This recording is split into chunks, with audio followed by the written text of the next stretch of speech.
This, ladies and gentlemen, is football.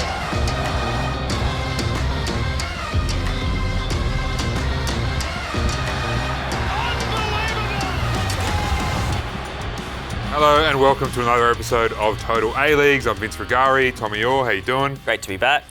Lots to talk about, as always, Tommy. Bit happening at the top of the table. Interesting Saturday coming up as well with a couple of concurrent games. Melbourne victory, disaster in Newcastle. We'll rip into that. The transfer window's about to shut. But first and foremost, we're going to talk about an amazing Sydney derby on the weekend. And to do that, we're going to start with our guest this week, which is Sydney FC star Joe Lolley. Joe, thanks for joining us, mate. No worries, how are you? Yeah, really good, mate. How have you pulled up from the weekend, and where did that one rank for you in terms of the derbies you've played in so far in Australia? Yeah, it was unbelievable atmosphere, and I'm going to go second, just behind. Obviously, when we won 2-1 with a last-minute winner. Had we nicked it at the end, it would have been probably one of the best games I've ever been involved with. So yeah, it was a pretty special night. Got to ask you, obviously we've seen a bit of a theme this season with all the late goals, and obviously yourself getting some really important late goals in matches as well. Is there anything down to that? Can we read into that in any way that you can think of, or is that just like a lot of belief and fitness in the team, do you think? Not playing well enough in the first 85 minutes. Having to actually come back. We've got the quality to score goals, but we do need to not leave ourselves in that position. But we've got a lot of belief, and we are fit boys, and we had a strong pre-season and we work hard. So we always fancy ourselves at the end of games. So could do with not needing to score a couple of goals in the last 5-10 minutes. Joe, how does it feel to have someone like Douglas Costa on the bench as well, ready to come on and change a game? He was superb, and I'd imagine he'd be pretty close to one of the best players you've played with as well. Yeah, of course. Obviously, his quality every day, it shows, and to have someone like that who can unlock a defence and create opportunities, and the opposition are always going to be so wary about him, and his delivery and ability in the final thirds, right up there. And it's a huge asset for us, and hopefully we can now just keep him fit until the end of the season, and it'll be a big plus for us. And Joe, on a personal level, you've got 9 goals and 5 assists so far this season. You're on track to have an even better run than you did last season, and you had a great season then. So has there been kind of anything that you'd give, you put that down to? How have you enjoyed working with Uffy, for example? It's great. I've got freedom to play how I like to play the game. And, I played a lot of positions this year. I think last year is very much, I was always on the right. This year it's been, a lot of different roles. And, I'm just trying to adapt to any position that's best for the team. And, I feel like at times I haven't been quite my best, but I've been effective. So hopefully I can, keep improving and hopefully the numbers stay the same. And if I can add on to what I did last year, it's only going to be a good thing. But obviously it's mainly about the team and making sure we're winning games. Joe, just before we get on to your next game, just on the derby as well, we talked about the atmosphere a little bit earlier. How seriously high do you rate the Sydney derby? We all love it. I was there Saturday night. It felt incredible, but you've obviously played in England in some big games yourself, and you know what it's all about at that level. Is it really comparable? Is it that good? Yeah, it is, especially when you have the atmosphere like it is. I mean, the stadium we have as well, the sound is incredible. And I think after the equaliser, seeing the whole stadium on their feet and singing, it was amazing. And I think at that point I was on the bench, so it was actually even better because I got to sort of look around and enjoy it a little more. I think when you're on the pitch, you sort of, you don't take it all in. But it was, it is a special game, and definitely comparable to the games that you have in England. And hopefully we can keep those crowds and build on those for the future big games and the derbies as well. And I've got one for you, obviously, about the massive game you've got coming up against Bangkok is not only massive for obviously Sydney FC, but for the whole A-League in terms of the coefficients, and everybody will be obviously cheering Sydney FC in that game. Firstly, how's the team kind of looking for that one? And also, I want to ask you, how have you found playing in the Asian competition? Because obviously with all the travel and the short turnarounds, it is quite a unique kind of set of circumstances that you have playing in Asia compared to somewhere like the UK.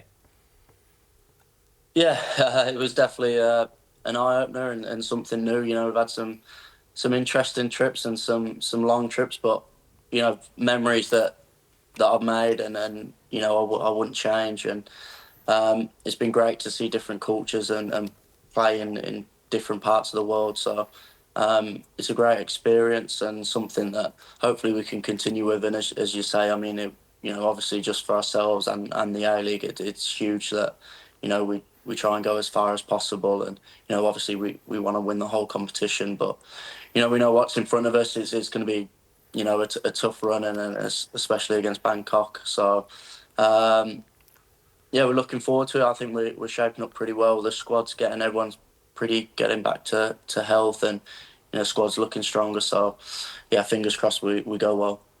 Joe, just finally back on yourself. You look like you're loving life in Sydney. You're playing well. You look settled. Is this somewhere you see yourself sort of staying post-football as well? And, are you talking to teammates all the time or ex-teammates in England trying to sell them the dream that you're living at the moment? Yeah, it would be cool to see more players come over. I definitely think that a lot of people miss out on, what's to offer here, both from a football perspective and obviously a life perspective. I could definitely see myself staying over here longer term, and not sure what I'd do yet. Definitely have to keep on working with the prices in Sydney, I think, for to live here. But it's an amazing place, and I do see myself settling down here or within Australia. So see what happens. Mate, just finally, I just want to thank you for your time, but wish you all the best, obviously, for tonight and for the whole team as well, and also on a personal note for the rest of the season. We all love watching you play, so all the best with it all. Appreciate that. Thank you very much. Cheers, Joe. Oh, great to have him on. Yeah, really good player too. And I love it. I'm happy to hear that in terms of I love it just seeing foreigners who come to Australia stick around as well. They can help contribute to the game sort of in another way once they hang up their boots. We've seen a lot of them kind of join the academies of other clubs and stuff. And totally. And then how about all the ones in Adelaide who have had kids and then their kids end up playing, Australian youth teams and all that sort of stuff. I love it. It's awesome. That's what football's all about. Tommy, just a quick word on how important this game is. I think you mentioned it in the chat with Joe about it's not just important for Sydney FC, it's important for Australia's overall outlook in Asia, the coefficient. I don't know, it's a game that you'd hope a team like Sydney FC should be winning against. No disrespect to Bangkok United, who are a good team in Thailand, but this is a very good Sydney FC team with some excellent players, Joe Lolley, Douglas Costa, Wahim. We can go through them all. Yeah. How do you see this one playing out, first of all? Yeah, I think that there's every reason to be confident going into this game. I think there are question marks about Sydney FC this season that we've obviously spoken about in depth, but this is a huge game. You just said it, not only for Sydney FC, but for the whole league. I'm sure everyone will be behind them. Hopefully they get a bit of home crowd support as well, but it's always interesting to watch these games because, the type of football that you come up against these opponents is always very different to what you face in the A-League, and I think that, the type of football we can expect in this game will suit Sydney FC, and fingers crossed for a good result. And just the second time for them that they've been involved in knockout competition in Asia. The ACL2 obviously replaced the one that the Mariners won last season, which was the AFC Cup.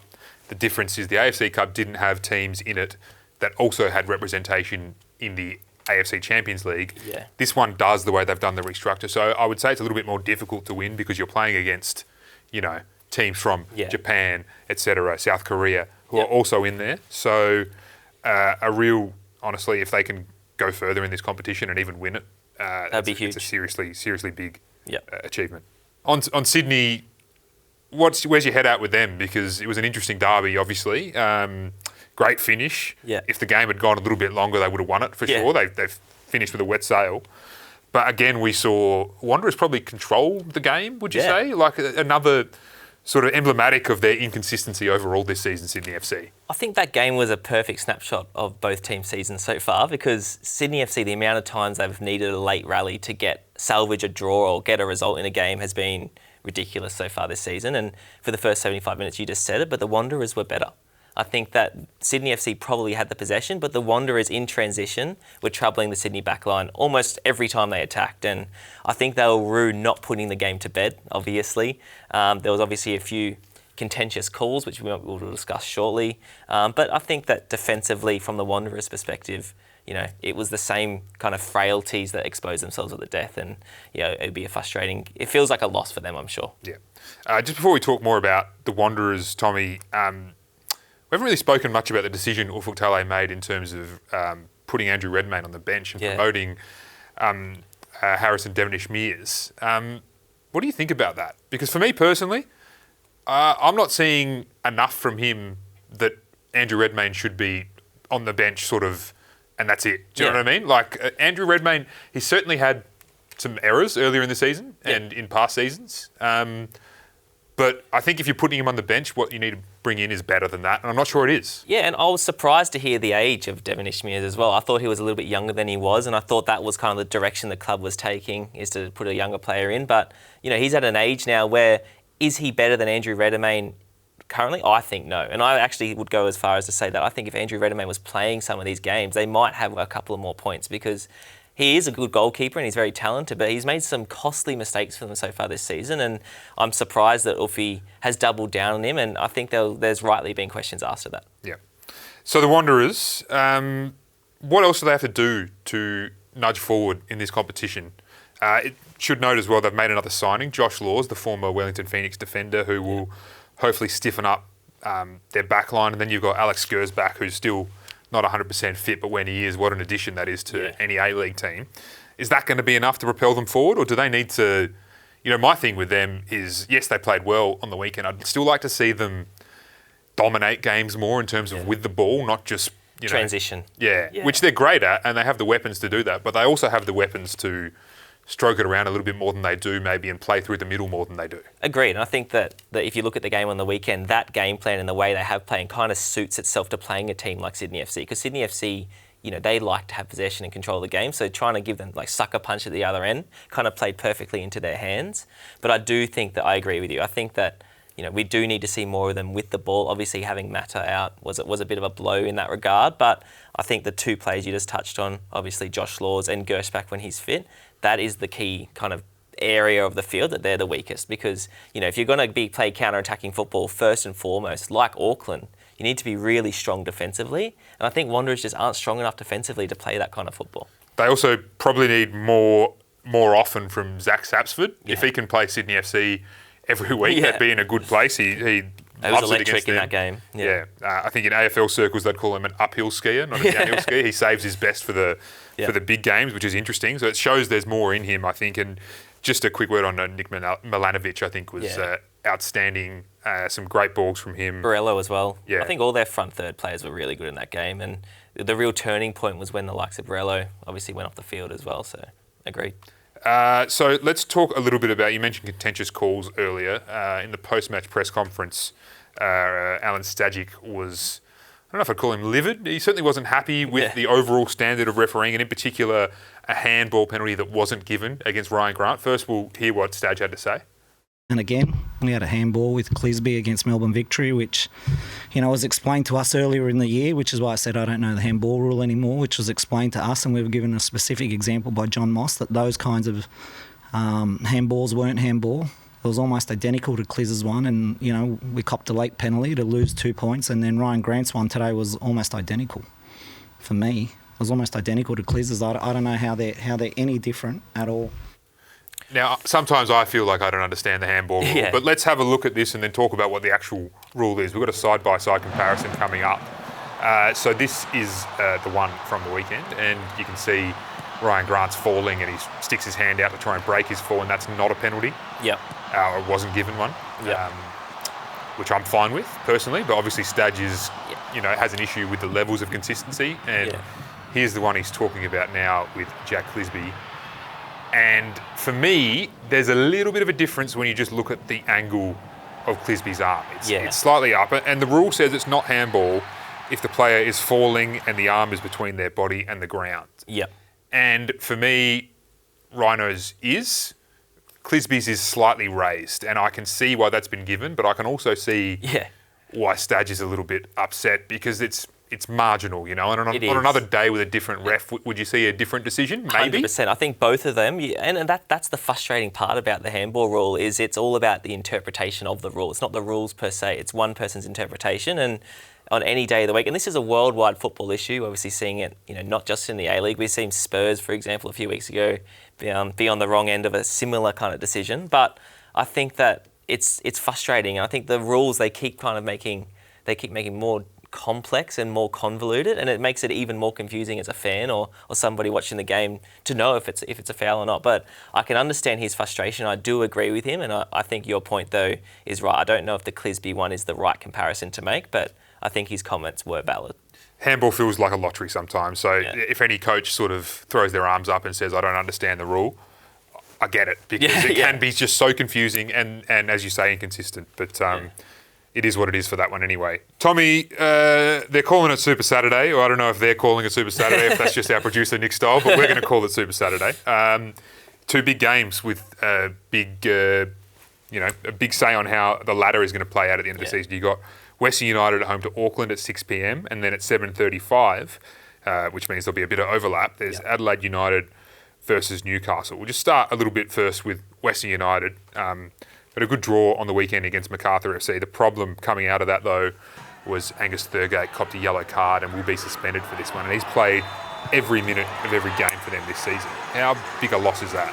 It's huge, but I think that if you look at them, and their performances so far this year, the players that have come off the bench in their midfield positions as well have actually made a big contribution. So obviously he has been immense for them, but I do think they can kind of handle that loss for this one game. I think that their performance against Macarthur on the weekend was great. I think they were pretty unlucky not to win this game because if you look at the chances they had, particularly towards the end of the game, and the goal they conceded was off a massive individual mistake. So I think that, overall, Western United will fancy their chances going into this one thing. I really liked the way that Abel Wallerty took that goal. I think he's becoming a super player. I'm really excited to see sort of what happens for him in the next 18, 24 months of his career. He's only just come onto the scene. Yeah. But the close control and I guess the ability to keep your head in that situation. We're so used to seeing Aussie players, blast it wide or somehow not even getting a shot off in that sort of situation. He's carved out that space really well for himself. Absolutely, and I think that's the impressive thing about him. We all know how kind of powerful he is, how explosive and how dangerous he can be making runs in behind, but the way he protects the ball and can manoeuvre the ball, he's a pretty rounded footballer for somebody his age, and I think that he is definitely one of the most exciting talents in the league. He's already got 4 goals this season, and I think that he's a fantastic asset for them. Noah Botic also got on the score sheet. He's got 8 and 4 assists this season. We'll talk a little bit more about him in terms of his contract situation when we get to the transfer news. But just looking at these 2 games and him, the other one in terms of impressive Australian strikers at the moment is Archie Goodwin. He's got 8 as well from the weekend. Yep. Who, at the moment from those 2, we were having this discussion earlier, has got their nose in front in terms of possible Socceroos selection at the moment? I think Botic does, and I think that there's still question marks, around Goodwin's health and how his body's going to handle playing football week in, week out. He still doesn't often last the 90 minutes. I think that's kind of the next important stepping stone for him is to play 90 minutes week in, week out. We've already seen how good he is when he does play, but we've also seen with many other young Australian footballers, if they don't get their bodies right, it can be costly going forward. So for me, I think Botic probably is slightly ahead of him, but at the same time, their goal return and their just general contribution to both of their sides in attack has been immense this season. And if both of them continue on this trajectory, there's no reason they can't be considered for Socceroos spots. Yeah, I'm excited possibly more by Archie Goodwin, and that's not Adelaide bias talking. I just think he's got maybe some more strings to his bow. Yep. He's certainly heading in the right direction. So he's got, according to FOTMob, 9 goals for Newcastle, and he's playing his former team Newcastle in this game. For Newcastle, he had 9 goals in 47 games in all competitions. Adelaide has already got 8 and 15, which shows... Great return. Great move by him and also the club as well. We talk a lot about, moves like that and selling players and all that sort of stuff. And that's a real bit of genius potentially by Adelaide there, because not only have they got a impactful striker in the league right now. If he finishes the season as strongly as he has and does it again next season, someone will come in for him. And when you're looking at the fact that Arias Pjol is being sold for 800 grand, you're asking for what, minimum 1.5, if not way more, for Archie Goodwin. And I think that it's not often spoken about. I think Carl Viet is very underappreciated in the work he's doing with these young Australian players. And obviously he was a fantastic striker himself, so there's probably not many better places for him to be to learn his trade. And he's obviously taken it to another level this season. Like I said, I'm sure that overseas clubs already are looking at him, but I think the same question will be, they want to see him run, make a long run of games and kind of shake off the injury doubts that people do have about him. But for sure, he's an exciting and huge talent, and can't wait to see how he evolves for the rest of the season. Let's just hear a little bit now from Carl Viet talking about Archie Goodwin after the game. He's bounced back from last week. Last week he could have had a couple of goals and wasn't at his best last week. So he's bounced back, and his movement in the box, for that goal was excellent. So look, he's still very young, and we've got to remember, I think, before he came to the club, I think he only ever started 4 A-League games. So look, he's doing exceptionally well, and he'll just keep improving with every game. So just on the Jets as well, we've got to talk a little bit about one of the bigger shocks in terms of results this season, the 3-0 win over Melbourne Victory. Everything happened late there, including a medical emergency in the stands. The good news is the young lad who had apparently a heart attack is alive and doing okay in hospital, which is brilliant news. Shout out to the medics who helped him out in that situation. It was scary, yeah. Yeah, absolutely. Yeah.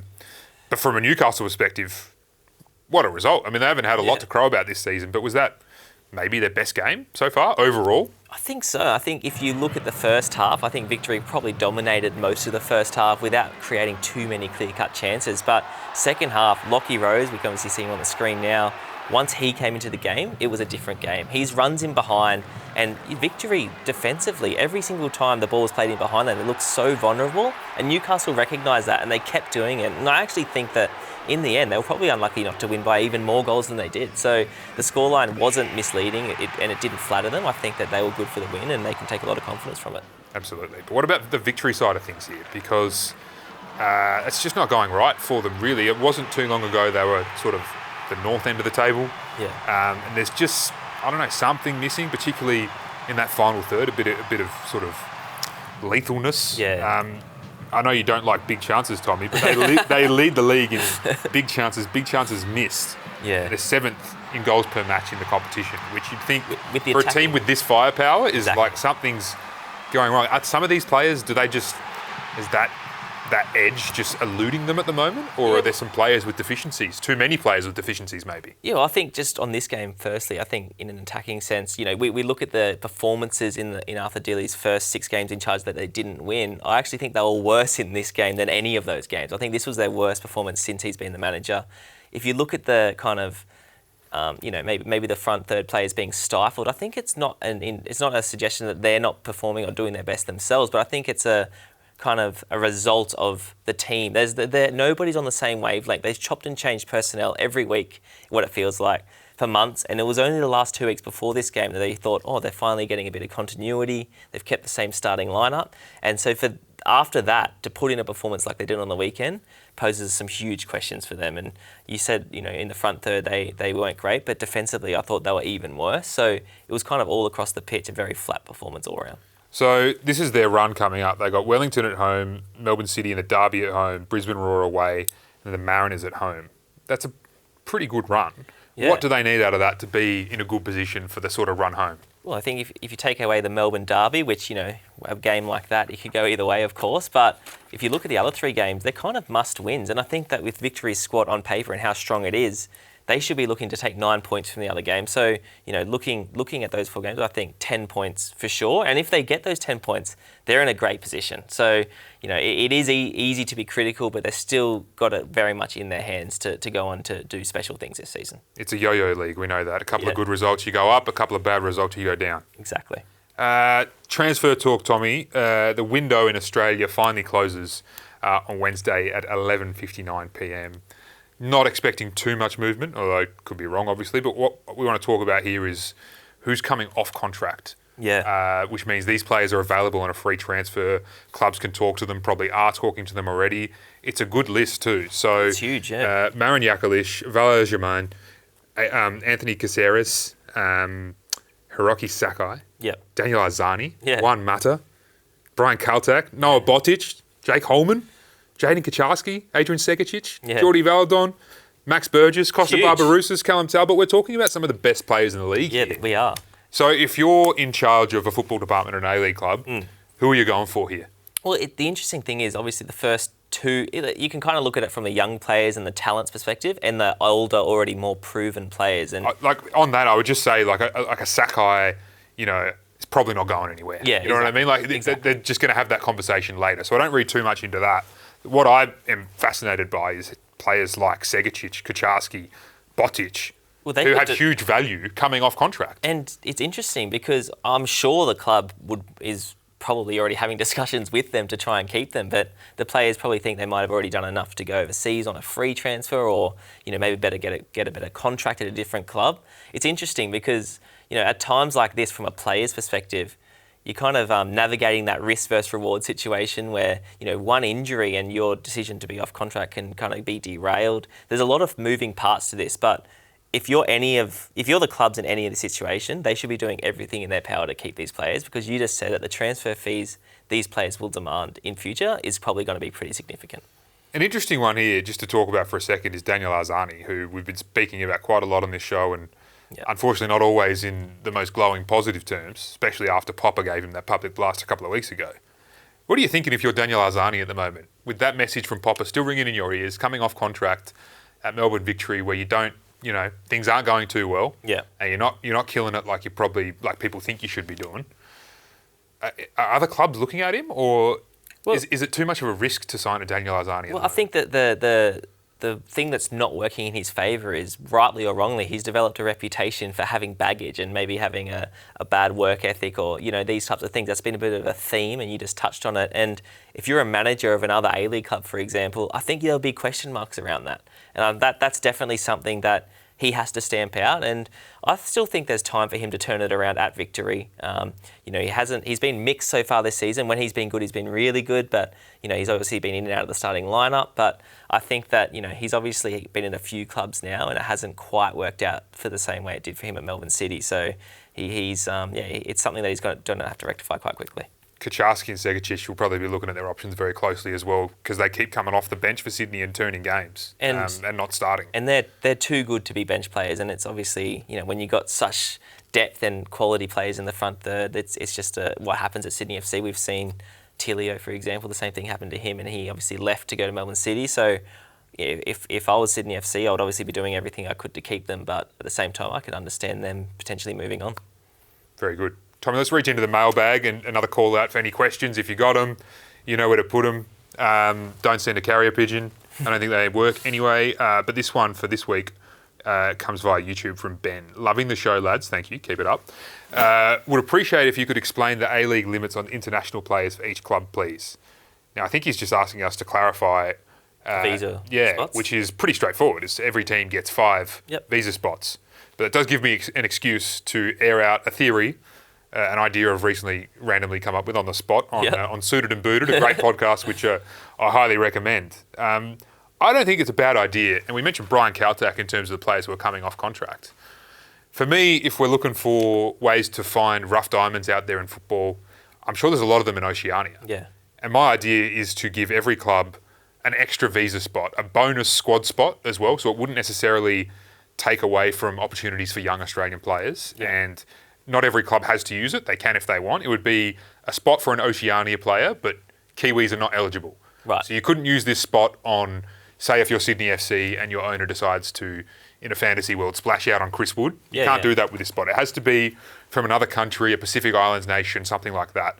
Find the next Brian Kaltak, because not only is that good for the game and sort of giving back to a confederation we used to be in, it also might help win a few fans in that part of the world as well. Parts of the world who play football were not necessarily engaged with the nearest professional competition on their doorstep. Tommy, your thoughts? I mean, as a concept, I'm definitely not against it. I think it makes sense. I think there definitely should be an opt-out. I don't think you should force kind of clubs to, tell them where they should and shouldn't scout. We saw historically in the A-League, I'm not sure if it was implemented, but, they were, suggesting or kind of looking at doing the 3+1, where the +1 was obviously the Asian player. You obviously play in Asia as a national team, and I guess that's kind of a similar thing to what you're saying. Definitely not against the idea, but I think that it probably needs a little bit more ironing out, and a little bit more thought, because I don't like the idea of telling clubs where they should and shouldn't scout. Fair enough. Let's just hear a little bit from the boys on A-League Download, the show that comes out on every Monday afternoon, hosted by Max Rushton. Here's a little taste of it. Of course, you can watch Total A-Leagues with Vince Rugari and Tommy Orr. Who do you prefer out of Tommy or Vince? I got to be Tommy Orr. Has to be Tommy. Tommy, yeah. What's wrong with Vince? Yeah.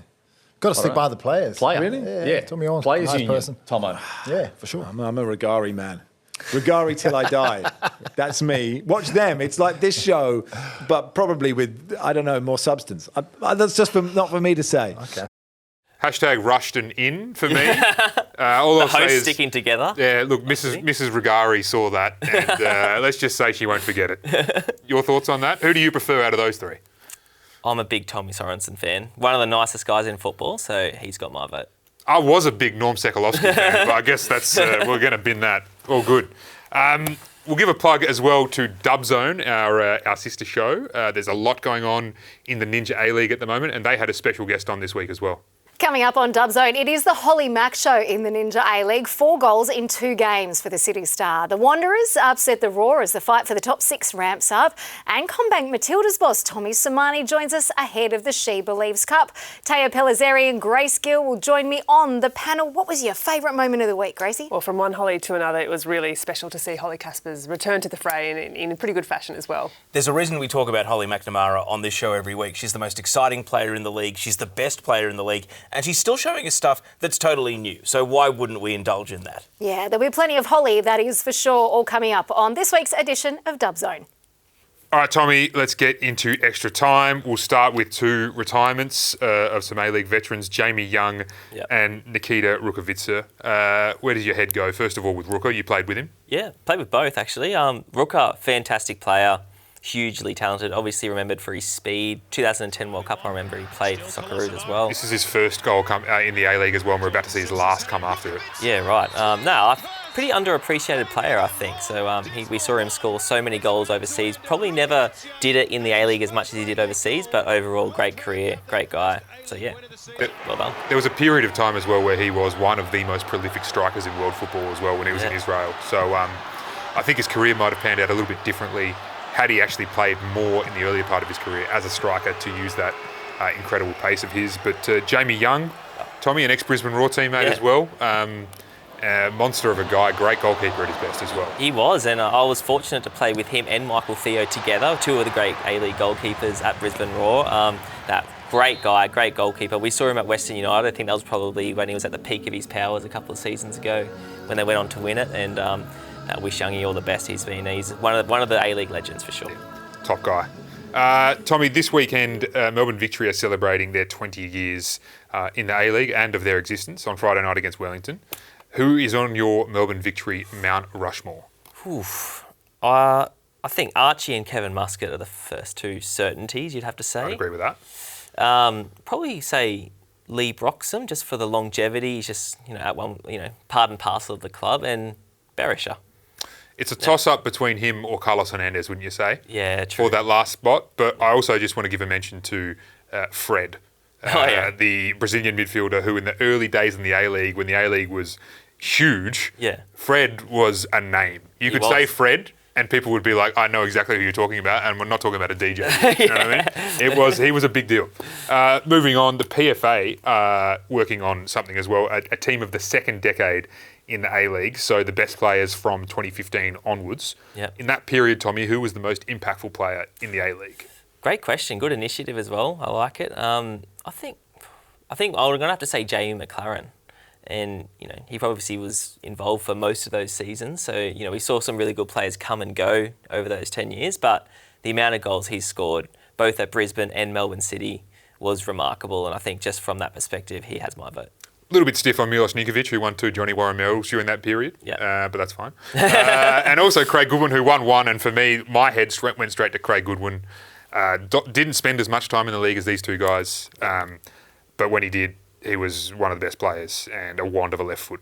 Yep. Australia plays Kyrgyzstan in the Under-20 Asian Cup to open their campaign. Who is a player to watch out for in that tournament, Tommy? I think obviously the 2 Adelaide players, I think Jovanovic and Kikianis, they've been amazing so far in this A-League season, and hopefully they can do their job for Australia as well. And after Raygun was at the Sydney Derby on the weekend, we want to know who is the best celebrity you've ever seen in an A-League match. Noel Gallagher was at an A-League game once. I'm assuming it was a Melbourne City game. That was pretty memorable, I think. I'm sure I'm missing some, but that's the one that stands out for me. Fair enough. Tyra Banks was also supposed to be there on the weekend, but it was a late apology. There you go. Her loss, man. Yeah, she it missed was. a cracker of a game. So I hope she had good fun, whatever she was doing, but I don't think she had as much fun as we did at the Derby. That's it for this week, Tommy. Thank you. Thank you. I won't see you next week. I'm on holiday for the next couple of weeks, so it'll be James Dodd in the chair for the next 2 episodes. Keep watching, though, and I'll see you in a couple of weeks. Cheers.